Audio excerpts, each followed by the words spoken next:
Hi everybody, I'm CoinWeek editor Charles Morgan at the American Numismatic Association's World Fair of Money 2015 edition in Rosemont, Illinois. I'm standing in front of the Quality Assurance Check booth.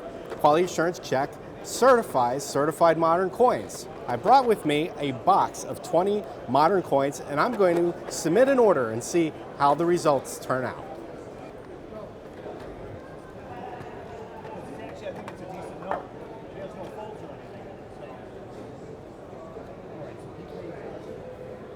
You're all good.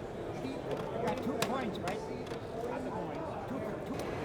And we're back. It's 3 days later since I dropped off my submission at the QA Check booth here at the American Numismatic Association. I'm back to see my results. I heard word that the order is done. I'm going to sit down with the graders. We're going to look at the coins and sort of talk about why coins stickered, why they didn't, and if my grading eye was correct. I put some traps in there, and I'm excited to see how they fare. So hey guys, my order's ready. It is, Charles. How are you? Look at it. Hey Mike. We got everything in. I think you're going to be pleased with what we did. So. Okay, they all stickered, right? Well, no, they didn't all sticker. We can walk through why, but okay. they didn't all sticker. We did sticker quite a few of them though. So. All right, so let's see. First ones I think we have are Ike dollars. Yeah, exactly. I see some notes here. Yeah. So. Yeah, those notes will explain something to you. Exactly. You just have to turn them over and read them. So basically what we do is, we take your coins in and we review them for solid quality, right? Okay. And the coins that are solid quality for the grade, we sticker. Right. And the ones that aren't, we want to help educate the customer and let them know why we didn't see them as solid quality.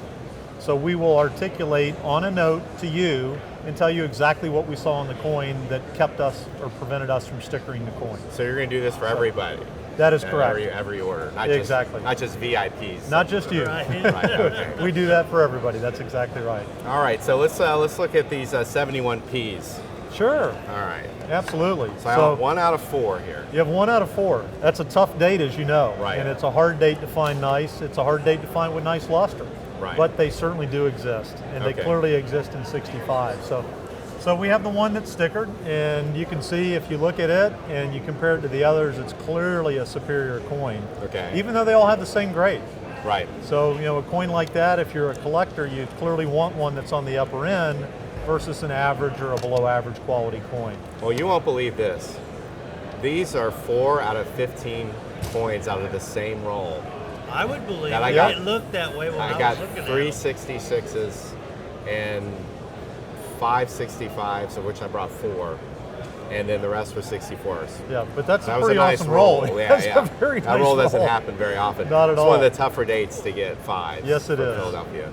No question. Okay, so I'm surprised the 71D didn't make it because this is a easier date to get nice. It is. So what are you saying? Well, the coin actually has a minor planchet defect on the portrait. Okay. And that date comes without planchet defects. Planchet defects are kind of rare, and it is a little bit of a problem on the coin. Okay. It's as made, it's still a 65, but with that problem, we don't see that as a solid quality coin. Now the early Ike dollars had a lot of die sink. Would that be a determining factor whether or not you would sticker an Ike dollar? It would, yeah. I mean, strike is definitely going to be a factor in the grade. And the 71, 72s for the most part are all low relief except for the 72 Ps. Mm-hmm. But you have to account for the die itself in the strike relative to that die. But yeah, we will review that. And if the coin's very weakly struck, it won't get a sticker from us. Okay, so I sent you 2 silver Ikes. I'm not surprised that the 74S would get the sticker because these tend to come nice. They do. And 67 actually isn't a particularly great grade. It's, I would say, above average grade. It is above average grade. But the 76S is hard because the reverse has no room to hide scratches. So. Exactly, and that's exactly the issue on that. You actually have a fairly big scratch across the moon there, which for a 67 is a pretty detracting factor. Right. So for that reason, and that reason alone, we didn't put a sticker on it. Had that scratch been a little lighter or a little narrower, it basically goes across the entire moon, we probably would have stickered the coin. I just looked at about 20 of those, and I think there's 2 of them that's going to get a sticker out of it. So. Yeah, this is probably one of those interesting coins where I would say the 75-25 rule might not apply because once you get to this is an 8 obverse in my opinion. Yes. But as soon as you see the reverse and that's scratched, then all of a sudden you don't want it because that's a major focal area. Exactly. And It so, is. So very cool. All right, let's move Okay, on. perfect. So I have 3 Kennedys here, I think, or 4. You I do. got proof 2. And that's oh, okay, so what is this? Well, you have a gold sticker, and we don't give out a lot of gold stickers. And basically what a gold sticker is a superior quality coin. It's a coin that we think would sticker at the next higher grade, or it has something that's a real wow factor.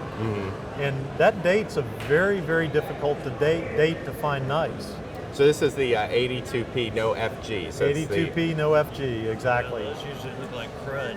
And in our opinion, that coin's a 66 or a 66 plus, but it's graded a 65. So why did this? What is the story behind the no FG? I mean, was that a die polishing situation, or? Yes, yeah, and it's pretty obvious when you look at most of the coins because the obverse and the reverse on all of them just have massive die polish lines, which is why I just said they usually look like crud.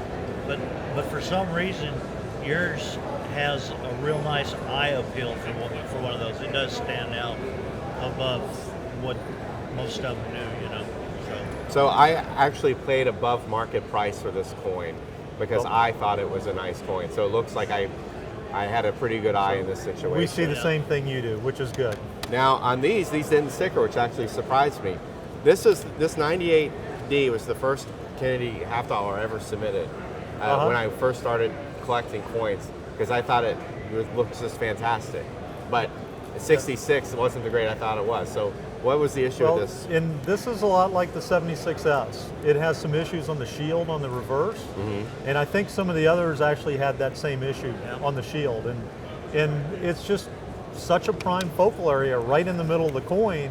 In that grade, when you have those issues, it's very difficult to sticker. Yeah, I highly suggest that people that are buying Kennedys look at the shield on every Kennedy they buy, not just the dates you have there, but every Kennedy that they buy, because it's a good place to pick up a lot of scratches. So the shield essentially, because that's the highest point of relief on the reverse, and it's in the center of the and coin. in the dead middle of the coin, exactly. And then on the deep cameo, the reason we didn't sticker that is the cameo is actually just very average for a deep cameo.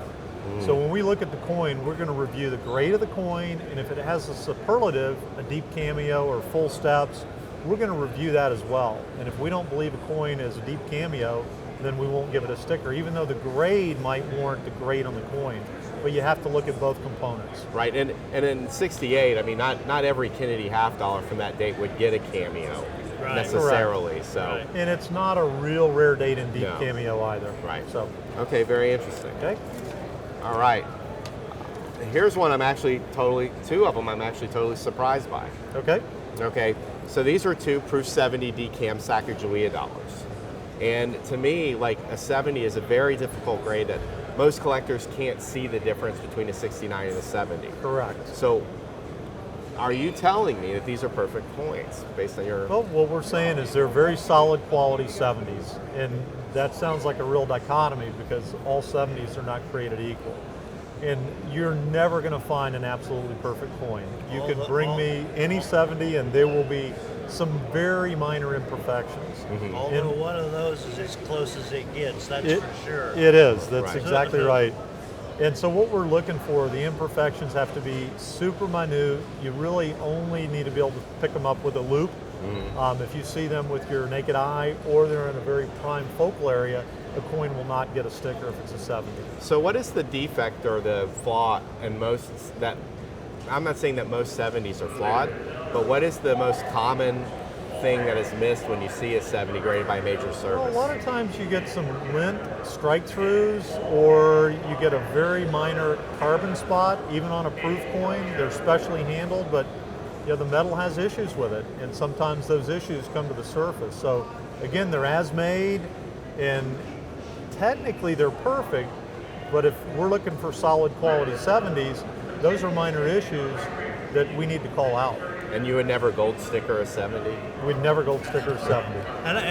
And sometimes, they look perfect when they go in the holder and when you first have them.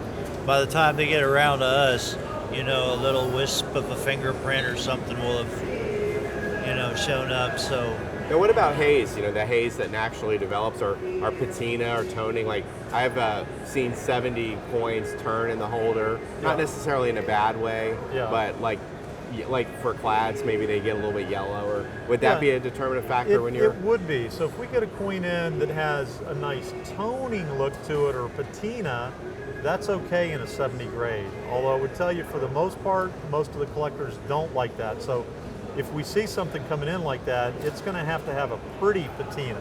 If it's a haze, a bluish haze, and it's not laying over the coin properly, we wouldn't sticker a coin like that.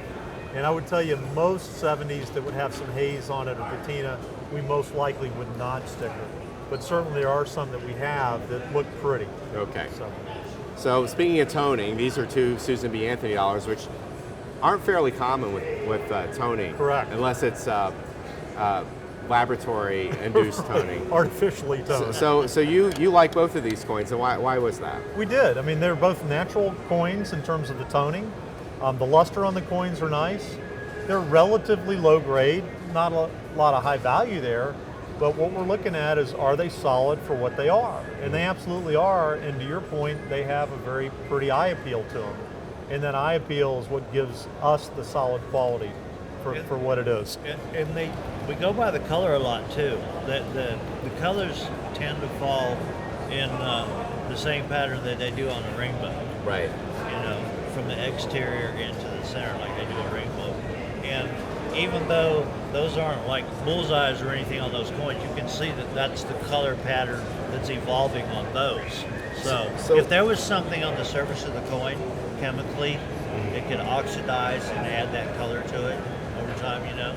So that's, and you know, on those you don't see that in an attractive way very often, but those are relatively Have you seen, like, either as dealers or doing QA check, I mean, have you seen prevalence of artificially toned modern era coins? We see coins? occasionally a graded coin that comes in that we think's artificially toned. But for the most part, the grading services, I think, pick that up pretty well. So, I mean, if we're in doubt, then we're not going to put a sticker on it. I think we tend to see it most on coins that were originally issued in capsules. Yes. And so they really shouldn't have much color at all on them. Right. But when they come in with a ton of color, it's just, you know, it's artificial. Your antenna goes up. Sure. Exactly. Okay, we got a few left here. Okay, great. There's a 81D. I won't talk about too much, but this is also, along with that Kennedy half dollar, was on that same order where I thought I had 20 home runs and I got a bunch of bunt singles. But I'll put this one aside for now. Okay. So that was the same thing, by the way. It's on that part of the eagle, just like on the half dollars. Okay, so here's a coin that wasn't a capsule and it's also toned. Yep. And a QA check that proves 68 decam. So exactly. Why did this coin tone the way this did, or do you have any? Well, I mean, I think you that? said it well. It's just a little bit of air that's come in, and there's been some sort of chemical in the air that's caused that coin to tone. It's 90% silver, so it's going to pick up toning fairly quickly. And if you look at it, it's a 68 grade coin. Right. It's a little hazy, but again, it's a 68 grade coin. The majority of those are 69s. Right. So. And then the reverse of that coin is actually really pretty. I mean, it has a nice patina right around the rim, and it kind of frames up the design on the coin. So it actually looks pretty nice, even though it is a little on the hazy side on the obverse. But again, you look at the grade of the coin relative to the overall look, and it is a solid quality 68, knowing that most of those coins are 69s. Sure. Yeah. Sure. If the reverse wasn't so nice, it might not get a sticker. That's correct. And the reverse is very nice on that coin. So this was really docked more or less because of that haze issue. Yes, that's exactly had right. that hazing turned into color like it had on the reverse. It might even have gotten a gold sticker. Sure. Exactly, given that it's a 68. All right, 3 left. All right. So far, I'm pretty pleased here. I'm 2 out of 3, and I was sure that this 65 was going to sticker. Well, we can talk about that one All for right, a second. here we go. So. A planchet defect on the obverse. So if you look to the left of the portrait, there's a fairly sizable planchet defect there. Ah, yeah, you see it. And that's a little concerning for that grade. And again, it's an as-made. It's not a after-made damage to the coin, but it is certainly something that's detracting on the coin, particularly in that grade. If it was a 64 grade, I might be able to live with it. The rest of the coin's pretty nice, and it does have a few hits on the forehead as well. But this is definitely a situation where you need proper grading light to see that planchet defect, because otherwise the toning buries it. And we had to take a very close look at that coin because it took a minute to find it. I highly recommend people use the incandescent light, especially on a boar's floor, because they've got all this fluorescent light competing with your incandescent light. So like you said, yeah, you really got to be careful how you look at them. Okay, so the last two here, I got a 74 P, which actually might look familiar to you. It does. And a 72D and MS67. So how, it seems to me that the 72Ds are kind of not so hard to get in that grade. Well, that's still a nice looking coin that Right. you have here. I mean, it's a blast white coin. The luster's phenomenal on it. The strike's phenomenal. And there's hardly any bag marks on it. And that's kind of the definition of a 67. So it's, to me, an all-there coin. And the 74 is a 66, but it has a neat patina to it, and it has some nice coloration. And clad coins don't pick up coloration too well. Right. And it's not to the level of being a gold sticker with the color on it, but it's definitely a superlative coin. And that probably settles the argument that Philadelphia made worse coins in the 70s than Denver, because I think that's pretty true across the board. I think it is. Yeah. No question about it. Well, across I'm very all the excited series. about my results. And good. I thank you Well, very much for Charles, explaining thank you very to much me. for submitting the coins, and we look forward to Mike. more. Cool. Charles. Thank you, and have a good show. We will. Thank Thanks. you.